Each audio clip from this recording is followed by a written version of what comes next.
ನಮ್ಮ ಜೀವನದಲ್ಲಿ ಕೆಲವೊಮ್ಮೆ ಹಠಾತ್ ಬದಲಾವಣೆಗಳು ಕಾಣಿಸಿಕೊಳ್ಳುತ್ತವೆ. ಮನಸ್ಸಿನಲ್ಲಿ ಶಾಂತಿ, ಮನೆಯಲ್ಲಿ ಒಗ್ಗಟ್ಟು, ಅಕಸ್ಮಾತ್ ಶುಭ ಸುದ್ದಿ ಇವೆಲ್ಲವೂ ಏನಾದರೂ ಒಳ್ಳೆಯದಕ್ಕೆ ಸೂಚನೆಯೇ? ವಾಸ್ತುಶಾಸ್ತ್ರ ಮತ್ತು ಪುರಾಣಗಳ ಪ್ರಕಾರ ಶ್ರೀಮಂತಿಕೆ ಅಥವಾ ಐಶ್ವರ್ಯ ಬರುವ ಮೊದಲು ಕೆಲವು ಶುಭ ಲಕ್ಷಣಗಳು ಕಾಣಿಸುತ್ತವೆ ಎಂದು ಹೇಳಲಾಗಿದೆ. ಇಂದು ನಾವು ಅಂತಹ 21 ಲಕ್ಷಣಗಳ ಬಗ್ಗೆ ತಿಳಿದುಕೊಳ್ಳೋಣ. 1. ಮನೆಯಲ್ಲಿನ ಕಲಹ ಕಡಿಮೆಯಾಗುವುದು. ಮನೆಗಳಲ್ಲಿ ಜಗಳ, ಮನಸ್ತಾಪಗಳು ಕಡಿಮೆಯಾಗಲು ಆರಂಭವಾಗುತ್ತದೆ. ಕುಟುಂಬ ಸದಸ್ಯರ ನಡುವೆ ಒಗ್ಗಟ್ಟು ಹೆಚ್ಚಾಗುತ್ತದೆ. ಮಾತಿನಲ್ಲಿ ಮೃದುವಾಗಿರಲು ಎಲ್ಲರೂ ಪ್ರಯತ್ನಿಸುತ್ತಾರೆ. ಶಾಂತಿಯ ವಾತಾವರಣ ನಿರ್ಮಾಣವಾಗುತ್ತದೆ.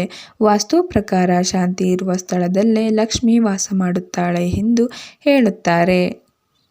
2. ಅಕಸ್ಮಾತ್ ಶುಭ ಸುದ್ದಿ ಕೇಳುವುದು. ಹಳೆಯ ಸಮಸ್ಯೆಗಳ ಬಗ್ಗೆ ಒಳ್ಳೆಯ ಪರಿಹಾರ ಸಿಗುತ್ತದೆ. ಕೆಲಸ ಅಥವಾ ವ್ಯವಹಾರದಲ್ಲಿ ಉತ್ತಮ ಮಾಹಿತಿ ಬರುತ್ತದೆ. ನಿರೀಕ್ಷಿಸದ ರೀತಿಯಲ್ಲಿ ಅವಕಾಶಗಳು ಎದುರಾಗುತ್ತವೆ. ಇದು ಜೀವನದಲ್ಲಿ ಹೊಸ ಅಧ್ಯಯನದ ಸೂಚನೆ, ಧನಲಾಭದ ದಾರಿ ತೆರೆದುಕೊಳ್ಳುತ್ತಿದೆ ಎಂಬ ಸಂಕೇತವೆಂದು ನಂಬುತ್ತಾರೆ. 3. ಸಾಲ ತೀರಿಸಲು ಮಾರ್ಗ ಸಿಗುವುದು. ಹಣಕಾಸಿನ ಒತ್ತಡ ನಿಧಾನವಾಗಿ ಕಡಿಮೆಯಾಗುತ್ತದೆ. ಬಾಕಿ ಹಣ ಮರಳಿ ಸಿಗಬಹುದು. ಆದಾಯದ ಹೊಸ ಮೂಲಗಳು ಕಂಡುಬರುತ್ತವೆ. ಸಾಲ ತೀರಿಸುವ ಆತ್ಮವಿಶ್ವಾಸ ಹೆಚ್ಚಾಗುತ್ತದೆ. ಇದು ಆರ್ಥಿಕ ಸ್ಥಿರತೆಗೆ ಮುನ್ನೋಟವೆಂದು ಪರಿಗಣಿಸಲಾಗುತ್ತದೆ. 4. ಕನಸಿನಲ್ಲಿ ನೀರು ಅಥವಾ ಚಿನ್ನ ಕಾಣುವುದು. ಶುದ್ಧ ನೀರು ಕಾಣುವುದು ಮನಃಶಾಂತಿಯ ಸೂಚನೆ. ಚಿನ್ನ ಕಾಣುವುದು ಧನಲಾಭದ ಸಂಕೇತವೆಂದು ಹೇಳುತ್ತಾರೆ. ದೇವಾಲಯ ಅಥವಾ ದೇವರ ದರ್ಶನವು ಶುಭ. ಇಂತಹ ಕನಸುಗಳು ಆತ್ಮಸ್ಥೈರ್ಯ ನೀಡುತ್ತವೆ. ಭವಿಷ್ಯದಲ್ಲಿ ಉತ್ತಮ ಬೆಳವಣಿಗೆ ಸಾಧ್ಯವೆಂದು ನಂಬಿಕೆ. 5. ತುಳಸಿ ಗಿಡ ಚೆನ್ನಾಗಿ ಬೆಳೆಯುವುದು. ಮನೆಯ ತುಳಸಿ ಗಿಡ ಹಸಿರಾಗಿ ಅರಳಿದರೆ ಅದನ್ನು ಶುಭವೆಂದು ನೋಡುತ್ತಾರೆ. ಅದು ಸಕಾರಾತ್ಮಕ ಶಕ್ತಿಯ ಸಂಕೇತ. ಮನೆಗೆ ಆಧ್ಯಾತ್ಮಿಕ ಶಕ್ತಿ ಹೆಚ್ಚುತ್ತದೆ. ಆರೋಗ್ಯ ಮತ್ತು ಐಶ್ವರ್ಯಕ್ಕೆ ಸಂಬಂಧಿಸಿದ ಸಂಕೇತವೆಂದು ಹೇಳಲಾಗುತ್ತದೆ. ವಾಸ್ತುಶಾಸ್ತ್ರದಲ್ಲಿ ತುಳಸಿಗೆ ವಿಶೇಷ ಸ್ಥಾನವಿದೆ. 6. ಪೂಜೆಯಲ್ಲಿ ಆಸಕ್ತಿ ಹೆಚ್ಚಾಗುವುದು. ಹಠಾತ್ ಭಕ್ತಿ ಭಾವ ಹೆಚ್ಚಾಗುತ್ತದೆ. ದೇವರ ನಾಮಸ್ಮರಣೆ ಮಾಡಲು ಮನಸ್ಸಾಗುತ್ತದೆ. ಧಾರ್ಮಿಕ ಕಾರ್ಯಗಳಲ್ಲಿ ಭಾಗವಹಿಸುವ ಉತ್ಸಾಹ ಬರುತ್ತದೆ. ಇದು ಮನಃಶುದ್ಧಿಗೆ ಕಾರಣವಾಗುತ್ತದೆ. ಆಧ್ಯಾತ್ಮಿಕ ಬೆಳವಣಿಗೆ, ಧನದ ದಾರಿಯನ್ನು ತೆರೆಯಬಹುದು ಎಂದು ನಂಬುತ್ತಾರೆ. 7. ಅನಿರೀಕ್ಷಿತ ಹಣ ಸಿಗುವುದು. ಹಳೆಯ ಬಾಕಿ ಹಣ ಮರಳಿ ಸಿಗಬಹುದು. ಉಡುಗೊರೆ ಅಥವಾ ಬೋನಸ್ ರೂಪದಲ್ಲಿ ಹಣ ಬರುತ್ತದೆ. ಇದು ಆರ್ಥಿಕ ಚಲನೆಯ ಸಂಕೇತ. ಸಣ್ಣ ಮೊತ್ತವಾದರೂ ಸಂತೋಷ ಹೆಚ್ಚಾಗುತ್ತದೆ. ಧನ ಪ್ರವಾಹ ಆರಂಭವಾಗುತ್ತಿದೆ ಎಂಬ ನಂಬಿಕೆ. 8.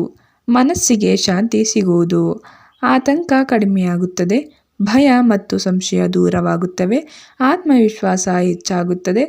ನಿರ್ಧಾರಗಳಲ್ಲಿ ಸ್ಪಷ್ಟತೆ ಬರುತ್ತದೆ. ಮನಃಶಾಂತಿ ಇದ್ದಾಗ ಅವಕಾಶಗಳನ್ನು ಸರಿಯಾಗಿ ಬಳಸಬಹುದು. 9. ಹೊಸ ಅವಕಾಶಗಳು ಸಿಗುವುದು. ವ್ಯವಹಾರದಲ್ಲಿ ಹೊಸ ಒಪ್ಪಂದಗಳು ಬರುತ್ತವೆ. ಉದ್ಯೋಗದಲ್ಲಿ ಉತ್ತರ ವೇಳೆ ಸಾಧ್ಯತೆ ಕಾಣಿಸುತ್ತದೆ. ಹೊಸ ಜನರ ಪರಿಚಯವಾಗುತ್ತದೆ. ಅದೃಷ್ಟದ ಬಾಗಿಲು ತೆರೆದಂತೆ ಅನಿಸುತ್ತದೆ. ಪರಿಶ್ರಮಕ್ಕೆ ಫಲ ಸಿಗುವ ಸಮಯ ಸಮೀಪಿಸುತ್ತಿದೆ. 10. ಪಕ್ಷಿಗಳು ಗೂಡು ಕಟ್ಟುವುದು. ಮನೆಯ ಬಳಿ ಪಕ್ಷಿಗಳು ನೆಲೆಸುವುದು ಶುಭವೆಂದು ನಂಬಿಕೆ. ಅದು ಸಕಾರಾತ್ಮಕ ಶಕ್ತಿಯ ಸಂಕೇತ. ಪ್ರಕೃತಿಯ ಆಶೀರ್ವಾದವೆಂದು ಪರಿಗಣಿಸಲಾಗುತ್ತದೆ. ಮನೆಯ ವಾತಾವರಣ ಶಾಂತವಾಗಿರುವುದನ್ನು ಇದು ಸೂಚಿಸುತ್ತದೆ. ಐಶ್ವರ್ಯ ಪ್ರವೇಶದ ಮುನ್ನೋಟವೆಂದು ಹೇಳುತ್ತಾರೆ. 11. ಹಳದಿ ಅಥವಾ ಕೆಂಪು ಬಣ್ಣದ ಆಕರ್ಷಣೆ. ಈ ಬಣ್ಣಗಳು ಲಕ್ಷ್ಮೀದೇವಿಯ ಸಂಕೇತವೆಂದು ಹೇಳುತ್ತಾರೆ. ಮನಸ್ಸು ಈ ಬಣ್ಣಗಳತ್ತ ಸೆಳೆಯುತ್ತದೆ. ಹಬ್ಬದ ವಾತಾವರಣ ಮೂಡುತ್ತದೆ. ಸಕಾರಾತ್ಮಕ ಚಿಂತನೆ ಹೆಚ್ಚಾಗುತ್ತದೆ. ಐಶ್ವರ್ಯವನ್ನು ಆಕರ್ಷಿಸುವ ಸಂಕೇತವೆಂದು ನಂಬುತ್ತಾರೆ. 12. ಅತಿಥಿಗಳ ಆಗಮನ ಹೆಚ್ಚಾಗುವುದು. ಮನೆಗೆ ಸಂತೋಷದ ವಾತಾವರಣ ಬರುತ್ತದೆ. ಒಳ್ಳೆಯ ಸುದ್ದಿಗಳೊಂದಿಗೆ ಅತಿಥಿಗಳು ಬರುತ್ತಾರೆ. ನಗು, ಹಾಸ್ಯ ಹೆಚ್ಚಾಗುತ್ತದೆ. ಮನೆ ಚೈತನ್ಯದಿಂದ ತುಂಬಿರುತ್ತದೆ. ಇದು ಶುಭ ಕಾಲದ ಸೂಚನೆ. 13. ಸೋಮಾರಿತನ ಕಡಿಮೆಯಾಗುವುದು. ಕೆಲಸ ಮಾಡಲು ಉತ್ಸಾಹ ಬರುತ್ತದೆ. ಬೆಳಗ್ಗೆ ಬೇಗ ಎಚ್ಚರವಾಗಲು ಆರಂಭವಾಗುತ್ತದೆ. ಗುರಿಯ ಕಡೆ ಗಮನ ಹೆಚ್ಚಾಗುತ್ತದೆ. ಸಮಯದ ಮೌಲ್ಯ ಅರಿವಾಗುತ್ತದೆ. ಪರಿಶ್ರಮದ ಫಲವಾಗಿ ಧನಲಾಭ ಸಾಧ್ಯ. 14. ಸೂರ್ಯೋದಯದ ಸಮಯದಲ್ಲಿ ಎಚ್ಚರಗೊಳ್ಳುವುದು. ಬೆಳಗಿನ ಶುದ್ಧ ವಾಯು ಮನಸ್ಸಿಗೆ ಶಾಂತಿ ನೀಡುತ್ತದೆ. ದಿನ ಶುಭವಾಗಿ ಆರಂಭವಾಗುತ್ತದೆ. ಆರೋಗ್ಯ ಉತ್ತಮವಾಗುತ್ತದೆ. ಸಕಾರಾತ್ಮಕ ಚಿಂತನೆ ಹೆಚ್ಚಾಗುತ್ತದೆ. ಇದು ಜೀವನದಲ್ಲಿ ಶ್ರೇಯಸ್ಸಿನ ಸಂಕೇತ. 15. ಉಳಿತಾಯದ ಚಿಂತನೆ ಆರಂಭವಾಗುವುದು. ಹಣ ಉಳಿಸಲು ಮನಸ್ಸಾಗುತ್ತದೆ. ಅನಾವಶ್ಯಕ ಖರ್ಚು ಕಡಿಮೆಯಾಗುತ್ತದೆ. ಭವಿಷ್ಯದ ಬಗ್ಗೆ ಯೋಜನೆ ಮಾಡಲಾಗುತ್ತದೆ. ಆರ್ಥಿಕ ಶಿಸ್ತು ಬೆಳೆದು ಬರುತ್ತದೆ. ಶ್ರೀಮಂತಿಕೆಯ ಮೂಲವೇ ಉಳಿತಾಯ. 16. ದಾನ ಮಾಡುವ ಮನಸ್ಸು ಬರುವುದು.